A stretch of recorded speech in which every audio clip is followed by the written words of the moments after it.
Plan to freeze government spending is on hold. Nothing that is being done, nothing, is actually making life better for the American people. Elon Musk has been a big part of the first 100 days across the 100 days, as you probably noticed. And now we have a special report on one of the most unprecedented parts of all this. The world's richest man reportedly now moving beyond daily government work. That's the plan. I'll explain that in a moment. But he did join the cabinet meeting today in a little bit of a different posture. If you think that body language matters, and in Hollywood and Washington it certainly often does, back in February he was very big, standing over, almost lording over the meeting, bravado. Today, while definitely a presence, he was seated. It seemed almost coordinated, as the president also made a point of praising Musk while hinting at his departure. This whole room can say that very strongly. You've really been a tremendous help. You opened up a lot of eyes as to what could be done. And we just want to thank you very much. And, you know, you're invited to stay as long as you want. And at some point, I guess he wants to get back home to his cars.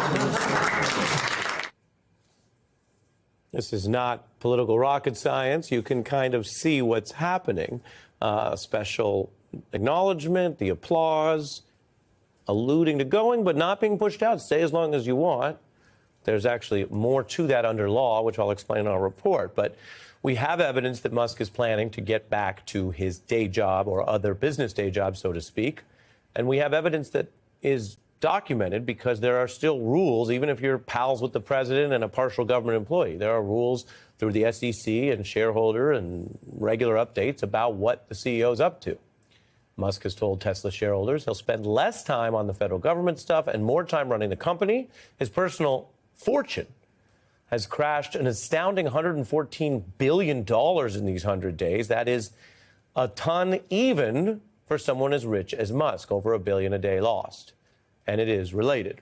Musk, of course, broke out his chainsaw and he got some things done in Washington, trying to use what are basically quick fixes instead of the longer hard work of changing staffing plans for a multi-year budget with Congress. He went in and tried to pick off or fire the people that were easiest to do under the current rules.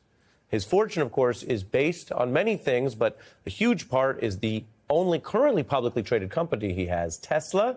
You can see the price dropping over a third. And there are a range of reasons, but even Tesla analysts and pro-market people who want Tesla to succeed have complained that partly it's that Musk has politicized himself, his brand, and his companies. The regular Americans have taken the protests against Musk's government cuts and taken them out in the streets, in the fields, into Tesla shops. Calls for boycotts. But it also goes beyond that company. Americans have been clear that the idea that a part-time employee of the federal government, who also insists on running his other companies, having this much power over our federal government and our staff and various programs, that people don't think that's a good idea and that they are aware of the obvious conflicts of interests. My concern right now, and I think I speak for a lot of Americans, is Elon Musk. Elon Musk and Doge have been authorized by the President of the United States. Can we count on you to go back to Washington and demand immediate oversight into Doge and Elon Musk? These are real people looking at this real situation and with their response. And we've covered before how some things in government still work. We've seen the Supreme Court continue to do its job and enforce limits. We've seen some agencies enforce limits. We've also seen the Trump folks push and get away with a lot. But keep in mind, most members of the Trump administration and all of the cabinet, they are following the current rules. They don't think they would get away with breaking the law on that and still trying to order around federal government employees. If you insisted on running, say, the Treasury Department and Goldman Sachs and making money self-dealing, we have every reason to think a court would say no. And then all the employees at that agency would say, I'm not following your orders because the court just said you're not in charge. There are things that still work, is my point. Musk has found a temporary loophole where he doesn't have the same level of divestment, oversight, or transparency because he's a part-time employee, what's called a special government employee. It's that loophole.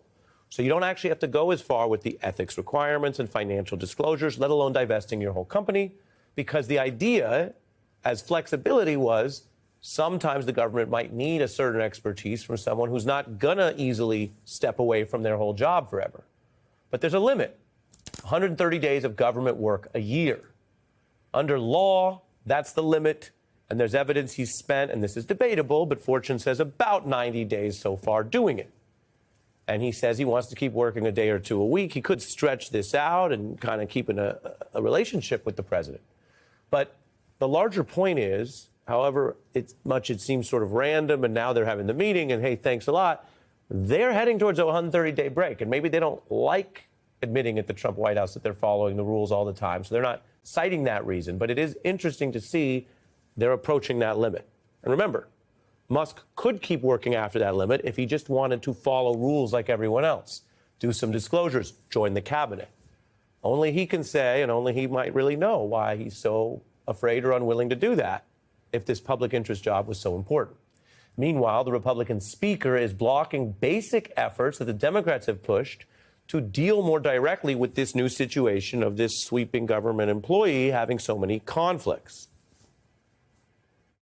We have seen as Elon Musk is on his exit out of the federal government, he has secured billions of dollars in new contracts across the federal government. Conflict of interest? Yes, absolutely. That's the Democrats using their bully pulpit to flag this. They don't have enough votes to force the floor to take it up in the House, so we're reporting on how democracy works. Republicans had a real but slim House majority, and the Dems would need to convince some Republicans to join them to get that floor action I mentioned. But this is still a big problem. I've told you there's sometimes in politics where we just get a denial that, no, it's no problem. Musk and Trump understood it was a problem, so they didn't deny that conflicts were an issue. Instead, remember, they initially made a big show of claiming there would be no business conflicts, no requests for help. It was a vow that they then very publicly broke. I mean, I haven't asked the president for anything ever. And if it comes up, how will you handle it? Well, He won't be involved. yeah, I'll recuse myself if it is. If there's a conflict, he won't be involved. Yeah. I mean, I wouldn't want that, and he won't want it. I love Tesla. You got to give him credit. We want the future to look like the future, and it's kind of what kind of truck would Blade Runner drive? The one I like is that one.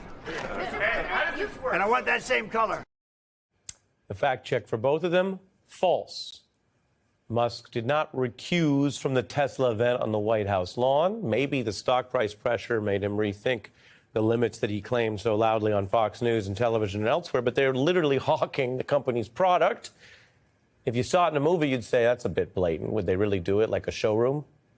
That is how Musk has been running roughshod over not only the spirit of the rules, but his own claims for himself. His companies also have contracts with many different federal agencies. And as I've told you before, some of his companies have done remarkable things. They produce value. They were under contracts before he had this relationship with the current administration. So we want factually to report on this and make sure that you're not getting ripped off. But we're not suggesting that he's never done anything of independent value. The problem is now he wants it both ways. And then also trying to slash the government and fire all these federal workers while doing business with the federal government. The savings that he said he would produce, the claims about them have also gone down. I think we can do at least $2 trillion. I think we'll try for $2 trillion. I think that's like the best case outcome. But I do think that you kind of have to have some overage. I think if we try for $2 trillion, we've got a good shot at getting one. We can actually find $1 trillion in savings. That would be roughly 15% of the $7 trillion budget. I'm excited to announce that we anticipate savings in FY26 from reduction of waste and fraud by $150 billion. Those were Musk's claims. Now, let's look at an independent audit. That's what most companies rely on, especially when they're looking outside at a merger or buying something. The New York Times reports Musk's approach to government cost taxpayers over $130 billion. In other words, the bulk of what Musk has done has wiped out the claimed savings, even if you quote his current agency. And you take that together, and the numbers aren't really adding up. Not for the claimed savings for the federal government, definitely not for Mr. Musk's loss of over $100 billion. What did we just live through?